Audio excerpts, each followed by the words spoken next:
Welcome to the Close the Chapter podcast. I am Kristen Boyce, a licensed marriage and family therapist with a private practice, Pathways to Healing Counseling. Through conversations, education, strategies, and shared stories, we will be closing the chapter on all the thoughts, feelings, people, and circumstances that don't serve you anymore and open the door to possibilities and the real you. You won't want to miss an episode, so be sure to subscribe. Welcome to this week's Close the Chapter podcast. Come on in. You are welcome here, and I am so glad you're joining us. If you're joining for the first time, hello. I'm Kristen Boyce, licensed marriage and family therapist, and thrilled that you are here. If you are a returning listener, thank you from the bottom of my heart. I hope this has been transformative and helpful in navigating just your healing journey and learning more about yourself. And today's episode is really about trauma, understanding it, understanding the difference between complex trauma, which so many people have, which is ongoing. It could be ongoing neglect. It could have been abuse, emotional abuse. Maybe you lived in an alcoholic family, or PTSD, which is typically more of a one-off event, but can be ongoing. We talk about the differences between the two. How does it affect you today? How does it show up in your relationships? How does it affect the way you think, the way your body feels? Are you dissociative, meaning you've left your body, or you might be kind of witnessing your body? Are you disembodied? These are all terms we talk about. And I love working with a guest that has done a lot of self-work, because you can tell when you talk to them, oh, the self-awareness of this person is pretty deep and wide. And I so enjoy that. I love it when we are learning about ourselves and we're willing to go to the hard places in order to have more freedom in your life and to transform yourself and your relationships. So let me introduce you to my guest. Kymber Maulden is a women's nutritionist consultant and a somatic trauma coach, focusing on connection between women's health, CPTSD, we get into that, what that means, and the way culture influences both of these. She practices nutrition within the bioenergetic framework of health, which places emphasis on cellular energy production and how stress and poor nutrition disrupt our energy over time. She's passionate about supporting women in taking their health into their own hands, understanding their own patterns. We did a ton on deconstructing patterns, because patterns are hard to break. And we all have patterns we form from very early on, even when we were infants all the way up, and advocating for themselves as biologically and culturally distinct. And so I really want to emphasize that I encourage you in this episode to take notes. I love learning. You might have to listen to this multiple times. She's a wealth of information and deconstructs a lot of origins of how we got to be who we are. We talk about personality and how we even have developed, quote unquote, our personality. We dive into how to heal from so many things and find the authentic you and reconnect to your body and the wealth of information it gives you. So without further ado, here is my helpful conversation with Kymber. Welcome to the Close the Chapter podcast. I'm so glad you're here with us for today. We're going to be talking all about trauma. And people are like, oh, what is that? Like, I don't have trauma. Or maybe you feel like, oh man, this is going to be too much for me. What I want to say is take a deep breath and open your heart center up and see what might be here for you to understand what trauma looks like. How has it impacted you? And ultimately, we're looking at patterns. And how have the patterns in your life been the result of trauma? So I am so excited for Kymber to join us today. Welcome to the Close the Chapter podcast, Kymber. Thank you so much for having me on. I'm really excited to jump into this conversation with you. So how did you get started in this work around trauma? Yeah. So I started out actually my career and education background is in early child development. And so I studied that, worked with small children, moved into doing birth work. And so doing a lot of attachment work with small people. And then over time, realizing like, oh, I have this other passion, which is health. And that came out of like my own struggles with my health since my teenage years. And so started training, went to school for what I thought would be dietetics, ended up just like taking my science degree and going to a private nutrition school and then continuing to study online. And my business, while like I had like a soft launch in 2018, it wasn't really officially, I don't think it really officially got going until like closer to the pandemic. And that's, I think, largely because I started working with women instead of just like everyone, and built a women's health course, wrote a full length ebook on the importance of eating animal foods for women's mental and metabolic health. And from, I would say, from like 2019 to 2022, I scaled my business very quickly and saw a lot of women. So saw a lot of patterns, and then also began to notice some of the patterns in myself as well. And one of the things I was noticing was that although working with the metabolism through increasing macros, through improving energy, just basic energy metabolism in the cell, mineralizing, all that stuff, eating more. So all the things that I was advocating for in my work, while that does definitely help and it improves nervous system function and stabilizes blood sugar and mental health, it wasn't enough for a lot of women. I was finding that there was like a lot of women that had patterns, like old patterns. And it was clear that nutrition alone was not enough. And they were having a harder time adhering to protocols. They were having a harder time believing in themselves, taking care of themselves, being consistent, feeling safe in their bodies, no matter what was happening in their lives, having healthy relationships. It's like a lot of loneliness. And I started working more with the nervous system.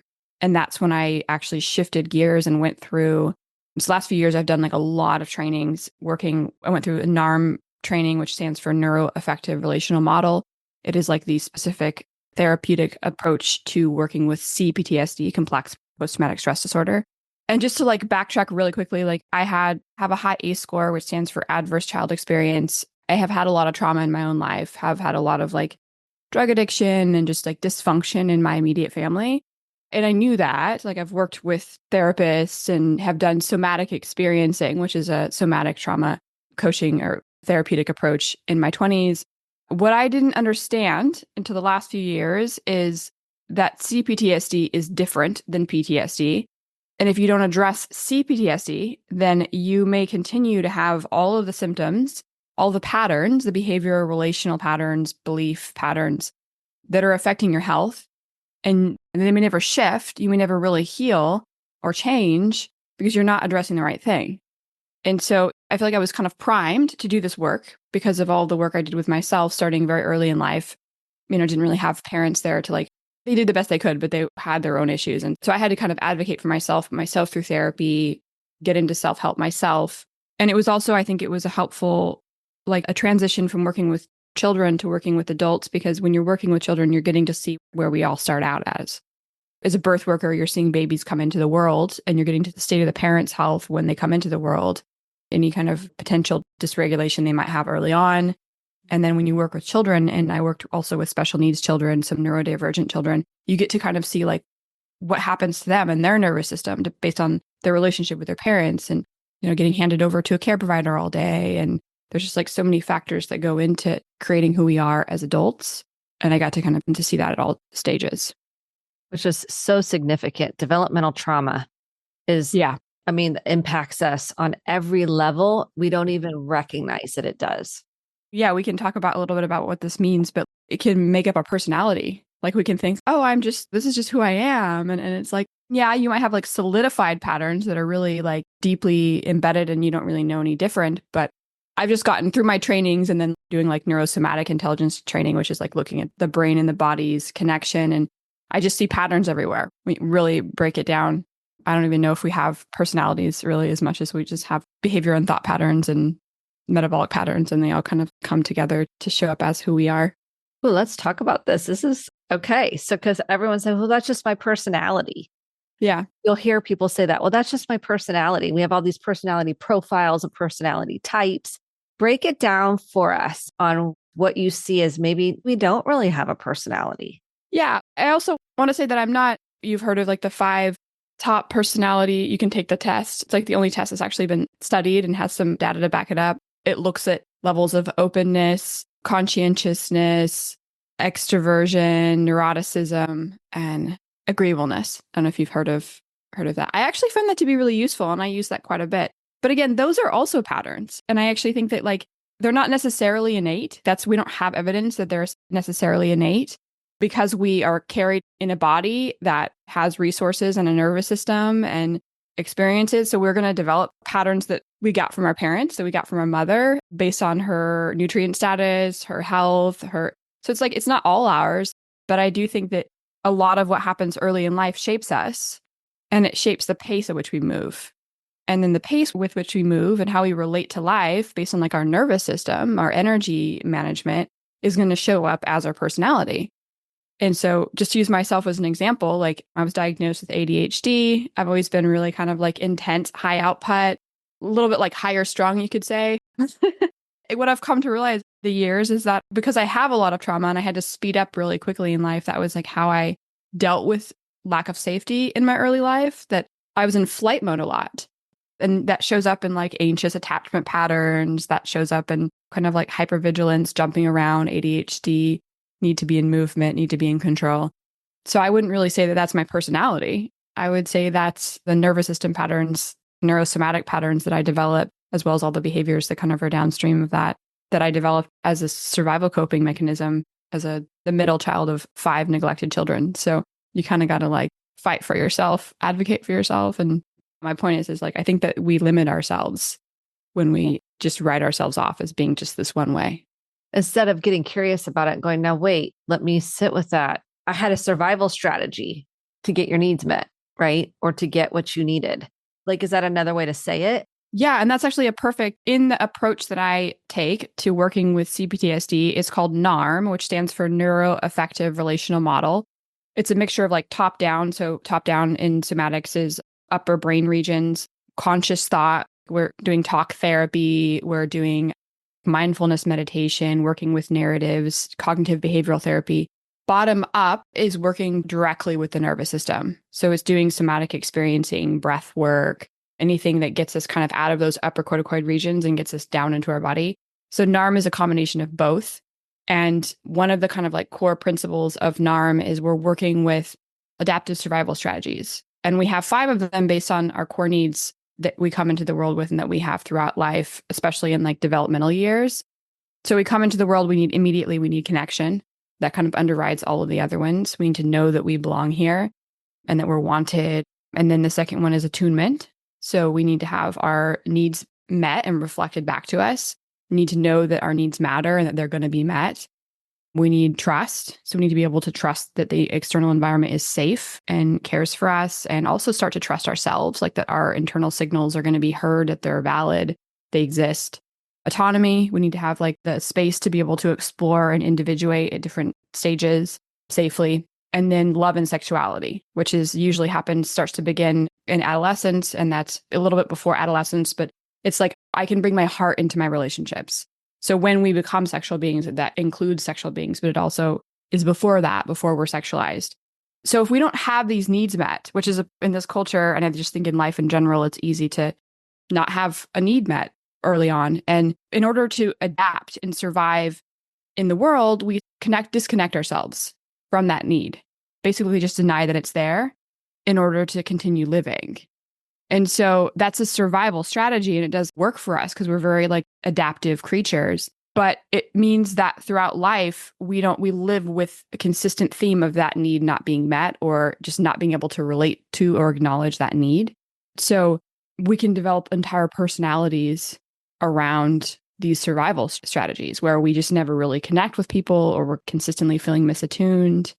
And it's been really helpful for me, especially as a health coach and nutritionist as well, because it can help you start to see that if your clients have these, let's say misattunement, they have a harder time caring for themselves. They may go long periods of time without knowing they need to eat because they're just their hunger signals were not really met when they were younger. So they don't know how to meet them, depriving themselves of sleep. There's so many things that we do as adults where we're no, really understand this is not good for us. But we're why do I do that? I always do that. And so helping my clients recognize that this is a survival pattern. This is not necessarily just your fault. It's not part of your personality. That can help them start to, and you said something before that I want to speak to. You said curiosity.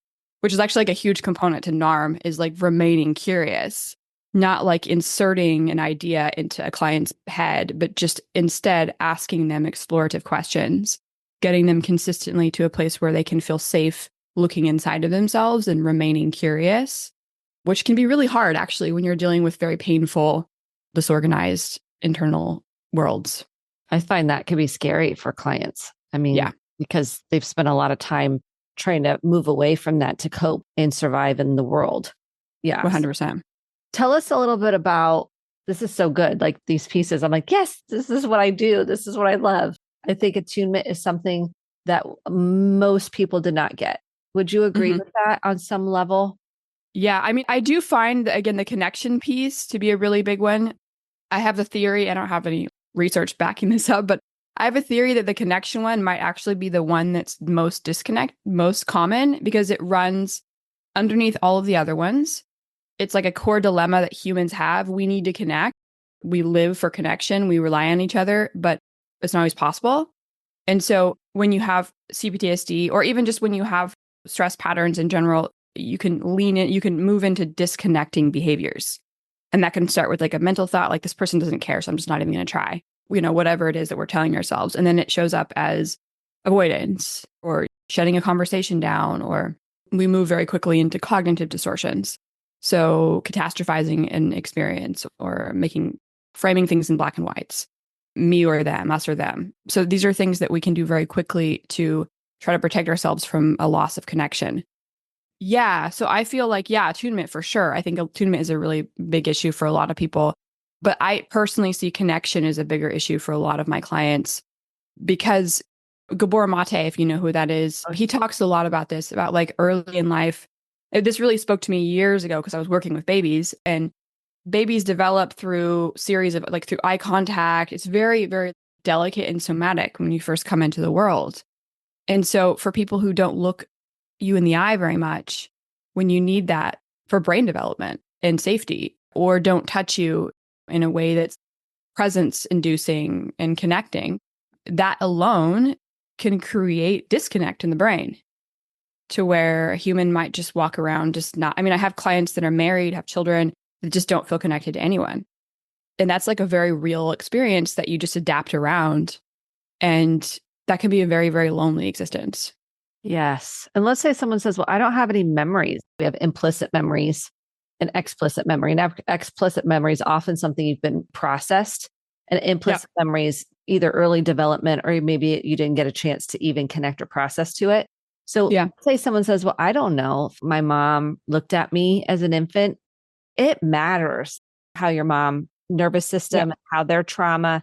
What would you say to someone that says, I don't know my birth Yeah. experience or how my mom was as when I was an infant?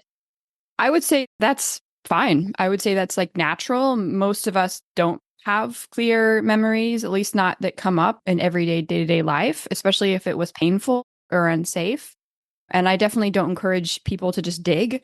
I don't think that's helpful either. I think that even though a lot of us don't have those memories on the surface, that doesn't mean that we can't get information, especially like when you do more somatic work, stuff just start to come up. And what I've found, because again, working as a nutrition consultant, I'm very cerebral naturally. Like I spend a lot of time in my head. So I have to do a lot of somatic work myself to drop down. And I found that a lot of people want to do somatic work, but they don't really understand how they're going to respond to it when you start doing it.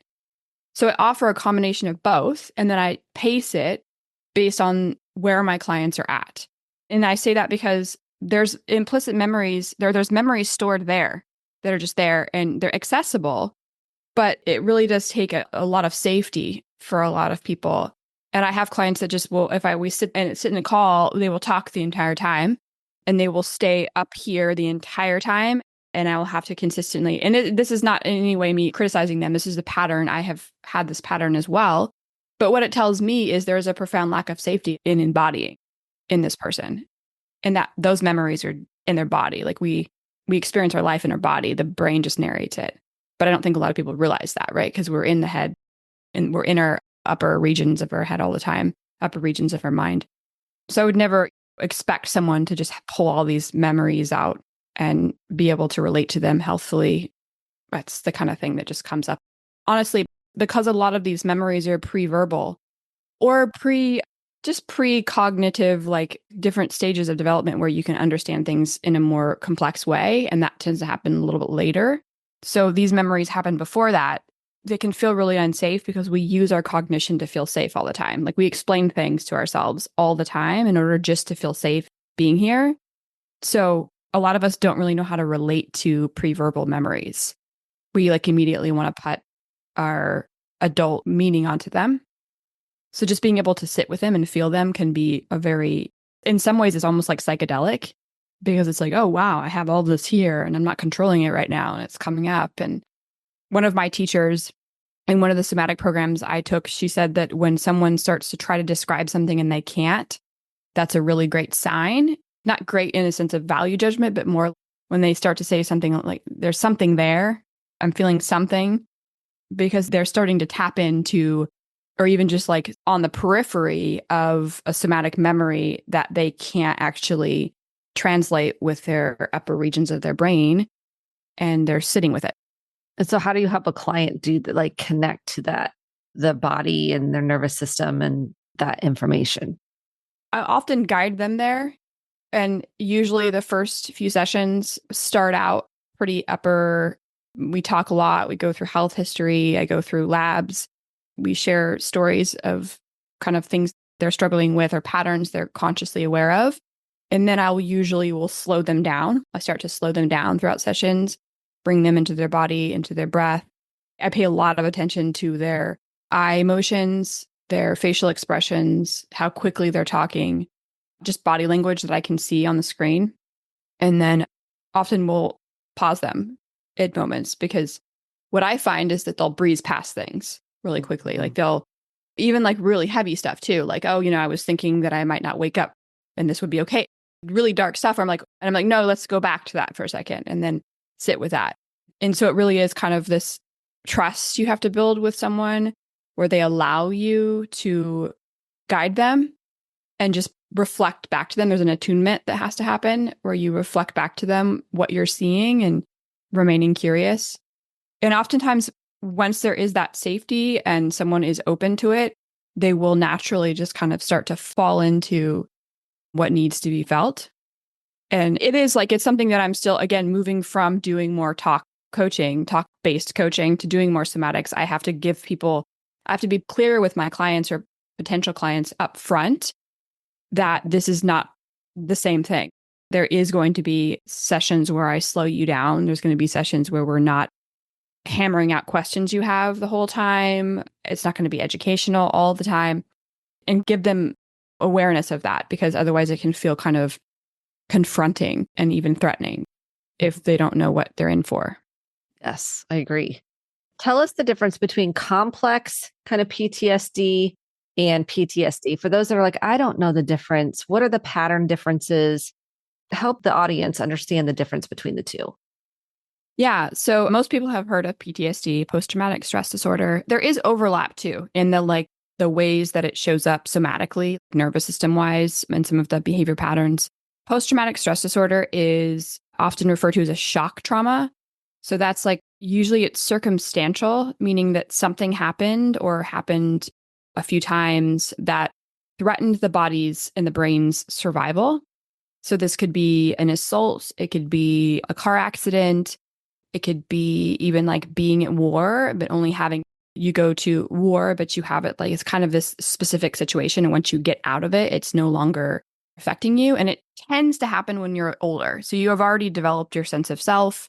We can have a PTSD experience when we're younger, but that will oftentimes play a role in CPTSD. The chances are much higher that you might have a PTSD experience if you already have some CPTSD. CPTSD, the C stands for complex. And so that's kind of an umbrella term for trauma that's more developmental in nature and that tends to go on for longer. So when it goes on for longer, it becomes harder to track and it becomes more integrated into your sense of self. This can happen as an adult. Like, let's say you are in an extended abusive relationship that you can't get out of, or you are sex trafficked, or, something that goes on that's really unsafe and also does affect your sense of self over time. That can happen to someone as an adult. more often than not, adults who experience CPTSD from things like that had developmental trauma as well. They were kind of set up early in life to be more likely to step into, again, this is not anyone's fault. It's not about fault. It's more just like, about patterns. And so if you have really early life patterns that lead you towards an experience of self, organizing your internal environment in a certain way, and then behaving and according to that, then you're more likely to have these experiences as an adult. The trauma that I think I'm more interested in, simply because I think it ties in with more of my experience professionally and personally, is developmental and attachment trauma. And that's linked to the ACEs, so adverse child experiences, which is something you can look up online, and you can do a quiz to see kind of what your ACE score is. It's a scoring system from 0 to 1, or sorry, from 0 to 10. There's some like critique of the ACing scoring system, which I agree with. It lacks nuance, which I think is true, because not all ACEs are the same in their effect on you. But I do think it's a really important thing to know about. And there was a large study looking at ACEs and their correlation with obesity later in life. And that was what put CPTSD on the map.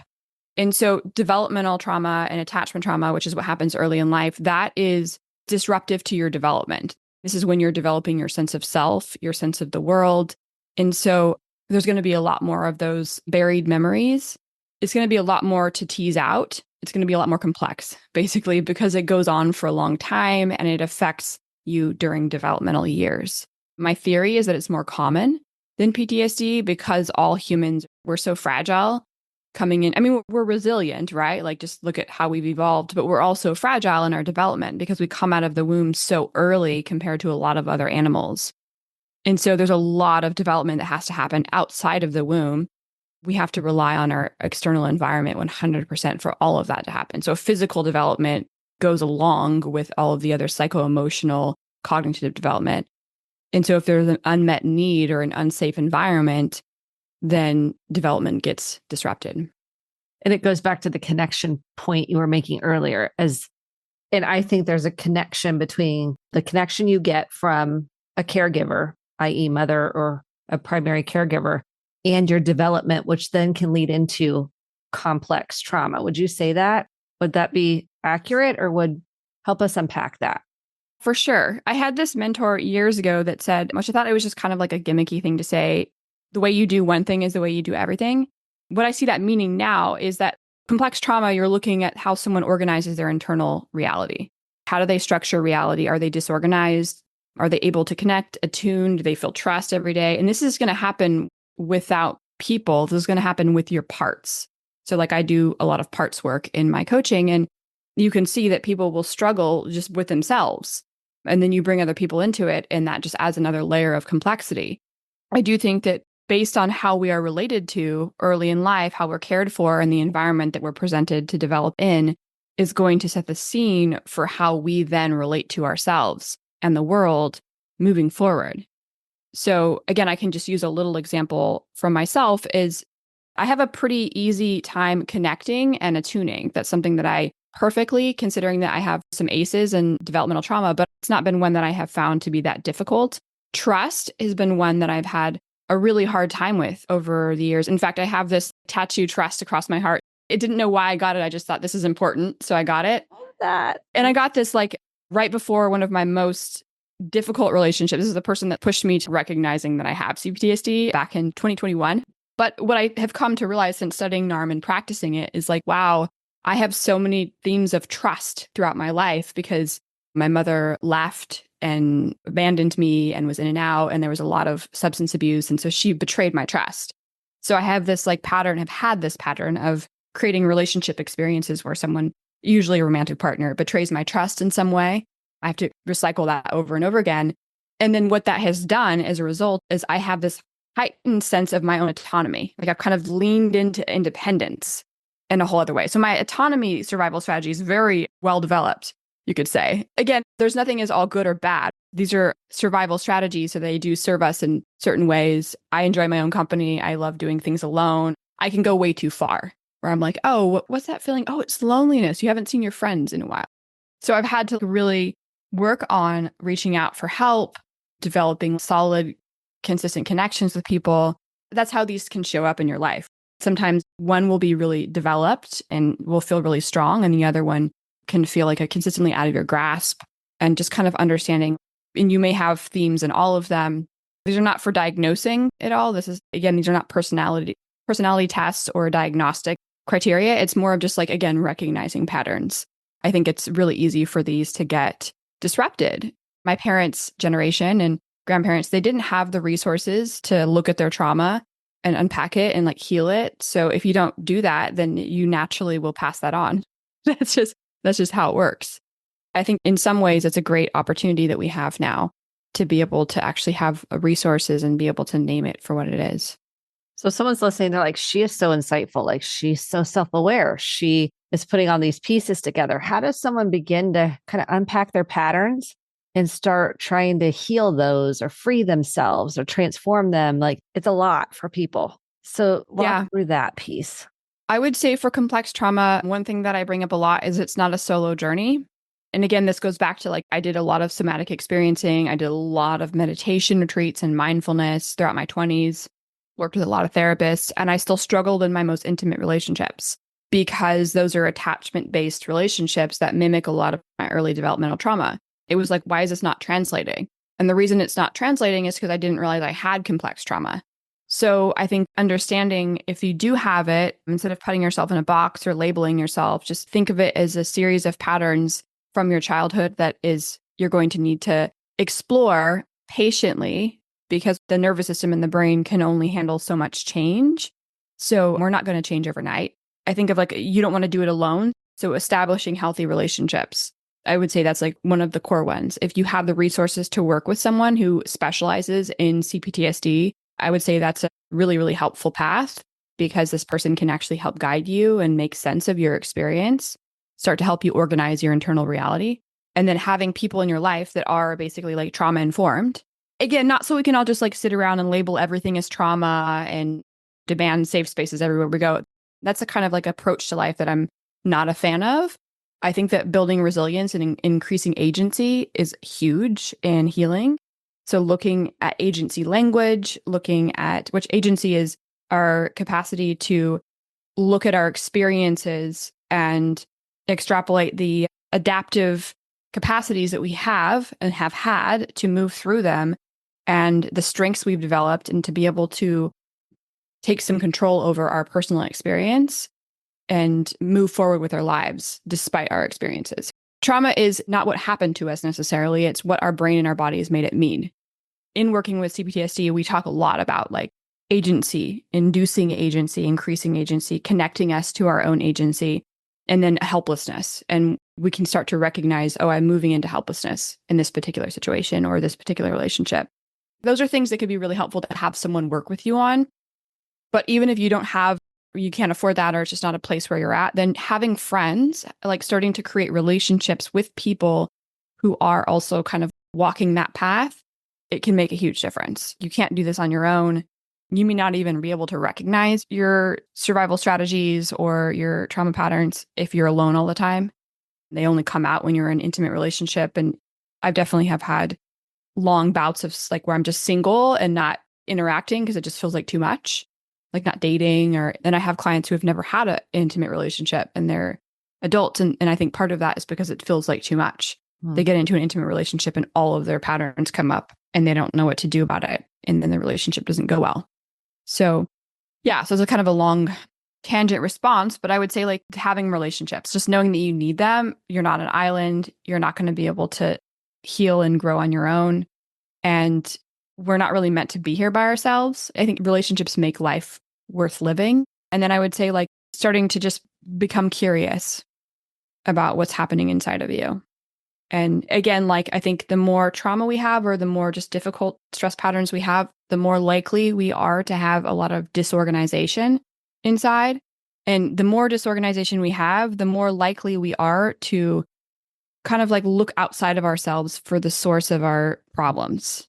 And that doesn't mean that we don't have problems externally. A lot of times our external environment might mimic that disorganization. So like disorganization with finances, with actual physical space, with time management. There's a lot of things where it can show up where we're just quote unquote disorganized in general. But a lot of times that comes from within, and that can be really painful or confusing. again, going back to childhood, you don't really have developed sense of self to be able to like hold the people outside of you accountable for things, but also to hold yourself accountable. You don't have that capacity for complex thinking. So it becomes very black and white. I'm all bad or they're all bad. We can do that in our adult lives as well when we don't know what's going on. Yeah, this is so helpful. I just think how you're explaining it is really Yeah. clear. And I Yeah. think clear calms the nervous system down. It's like, oh, you're speaking it in a way that my nervous system can go, oh, so I hope everyone listening is kind of taking this Yeah. in. And the way you're explaining it is landing in a way that it might shift some things already. Just hear it in the way you're saying it. There's a lot that can shift just from understanding, because feeling really confused about our experience can be very scary. I had a previous partner who had an addiction. And when I got together with him, I didn't know he had an addiction. And then I found out about it as we were together.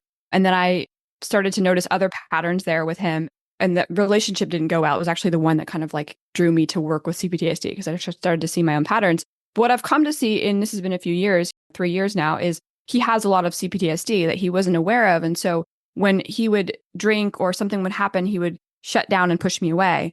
And it felt so dysfunctional and confusing for me at the time. And now in hindsight, I'm able to realize like those were CPTSD patterns. I didn't know how to navigate them. He didn't even know that they were there. And so I think, again, like he made that relationship mean. I think it was very, very painful and confusing for him because he had a lot of deep feelings. They came up. It looked like self-sabotage, but I don't really like that term self-sabotage. There's always something underneath it. Mm-hmm. Like we're not just for no reason sabotaging things. Oftentimes there's a threat there, something we're stepping into a relationship or a job or opportunity, something, and we have a survival need that feels threatened. And so shutting that opportunity or whatever it is down is the only thing that we know how to do in order to try to protect ourselves. So Huge. yeah, it's huge. And I actually think a lot of us stay in the same place and we just cycle through the same patterns and like stay in the same contracted state for large periods of our lives because it doesn't feel safe to expand. And this is something that I learned in neurosomatics is like the brain runs on prediction. We run on loops. We take in inputs, cognitive, sensory, environmental, we interpret them, and then the brain gives us an output. And that could be a feeling, a thought pattern, or a behavior. So you're either going to get neutral interpretation, a positive interpretation of the input, or a negative one. And if you get a negative one or like a threat, that's a threat response, then what happens after the output is going to be protective in nature. And so the brain, again, runs on prediction. So if you're giving it new information, like new patterns, new love, new affirmation, healthy support, whatever it is, you could still have a quote unquote negative or protective response to that because it's new and the brain can't predict what's going to come next. This is why like healing the nervous system and working with trauma. By the way, I've like learned all this the hard way because I was like, I'm going to work with my trauma. And I just dove right in and made all these changes all at once, like where I was living, relationship. And it was, I think I was in kind of like a frozen collapse state for a while because it was like too much change for my brain. So I do think that slow, we call it a minimal effective dose in neurosomatics. So like you're changing something, but you're changing something at a rate where the brain can handle it. And this could be applied to any area of our lives. But just know that if you have stepped into something that you believe to be healthy for you or better, or you're starting to do this work and it seems like everything's getting worse, most likely it's just because your brain is trying to do the best it can to keep you stable while new information is being introduced. That's really helpful because people are like, why do I feel like I'm taking steps backwards? And, Totally. Yeah. right. 100%. This is part of the healing journey. I always say, not always. Yeah. And if you've spent like a lot of your life disassociating, you know, which is a really, really common pattern that I had, a lot of my clients had. Thankfully, we have that pattern because otherwise humans would experience a whole lot of like pain, physical and psycho-emotional pain. But if you spend a lot of your life disassociating and then you're starting to wake up to your patterns and you're disassociating less, your brain's going to have more to process. And that can be really scary. So if someone says, what's dissociation? We've talked about it before on the podcast, but it's really helpful. Another term that I'm wondering if you could talk about is the difference between dissociation and disembodiment, and maybe define those and the differences. Yeah, it's a great question. I've never had someone like ask me to differentiate those. So disassociation, it's actually, again, it's really useful. It's like, just to use an example of like kind of more primal reasons we have it is if you're running from a tiger, you're a gazelle and you're running from a tiger, then they catch you. And you have this like period of time where you freeze, which is a freeze should have been a temporary state where you kind of freeze to figure out whether you're going to run for it again or you're going to play dead. And so what happens if you decide to play dead is you disassociate and you basically leave your body, which is a form of disembodiment, but there's more there because you can stay present in your mind and leave your body. So you can disembody and still be kind of like conscious, which is, again, a lot of what I was doing in my 20s with a lot of the meditation is I was like doing a lot of mindfulness meditation, kind of upper corticoid processing, but wasn't very embodied. But usually, oftentimes when I use the term disassociation, I'm just saying you kind of leave both your body and your mind, your conscious mind. Examples would be daydreaming, like someone who has like a lot of just like daydreaming or kind of fantasy patterns, or they're not really in touch with reality because they spend a lot of time going into thoughts about how things could be or thinking about how things used to be. Another example would be watching TV, watching shows. And again, these are not completely bad. Like once you understand that these are tools that we have, you can use them to your advantage. So if I'm having a really hard time, like I recently went through a breakup, I give myself permission to just watch shows. Not all the time, obviously. You can take it too far, but to turn my brain off so that you choose what shows you want to watch based on how you want to support your emotional well-being. But basically, you're giving yourself a break from that. It's like a switch you can turn on and off. The problem is that it's often unconscious. And we develop it when we're young because we don't know what to make of unsafe, painful experiences. And so the only thing that we can think to do is to go somewhere else. And people do this through substances. People use substances to disassociate, drugs and alcohol. People use sex to disassociate. When I first started doing NARM with a practitioner as a client, she pointed out to me that in the love and sexuality need that we have later, development in childhood and adolescence, if we don't have healthy resources for keeping our heart open into our relationships, we can start to disconnect our sexual experience, our physical connection from safety and love. And unfortunately, this is really common in like modern hookup culture. I don't have that capacity. I've never had that capacity. I knew that really early on without consciously knowing it. So I just didn't have sex until my 20s. And even then it was like not very often and kind of mediocre. And this is because I'm a very heart-centered person and it just didn't feel safe. And when I would do it, I was like, wow, it was almost like a missed opportunity for something profound that wasn't. And so when I was working with this coach, I was lamenting on the fact that I was like wanting sexual connection, but I also like am not casual or promiscuous.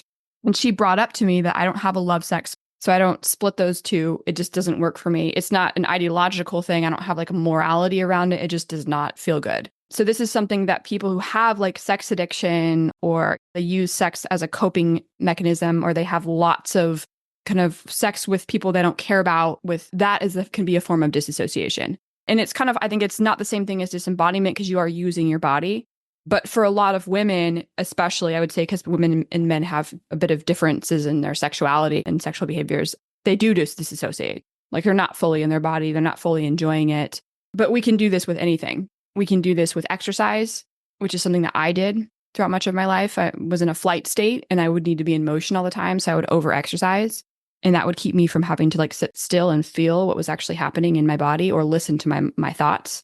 I would manage my racing stressful thoughts by moving. So yeah, another one would be ruminating.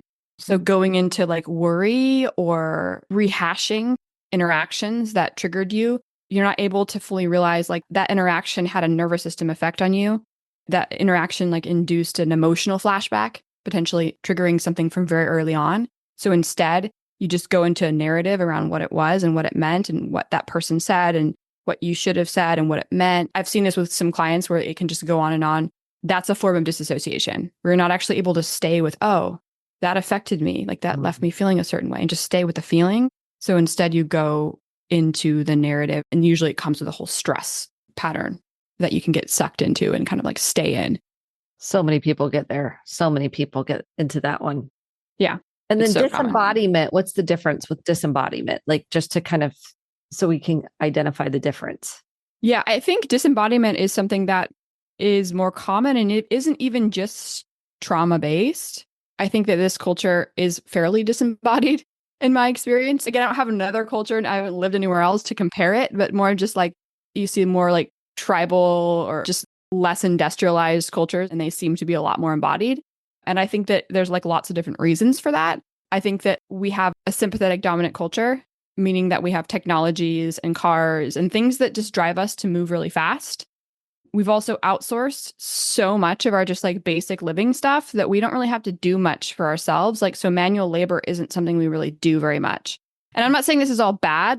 I think that there's a lot of disembodiment within like lower working class, poor working class who do a lot of hard labor. But we used to do a lot more stuff for ourselves. Like, we used to have to hunt and gather and build things. And even like, just one example is like textiles for thousands of years has been like a woman dominated field where we would make all of the clothing and the fabrics. And we did that with looms. We did that ourselves. We don't do any of that anymore.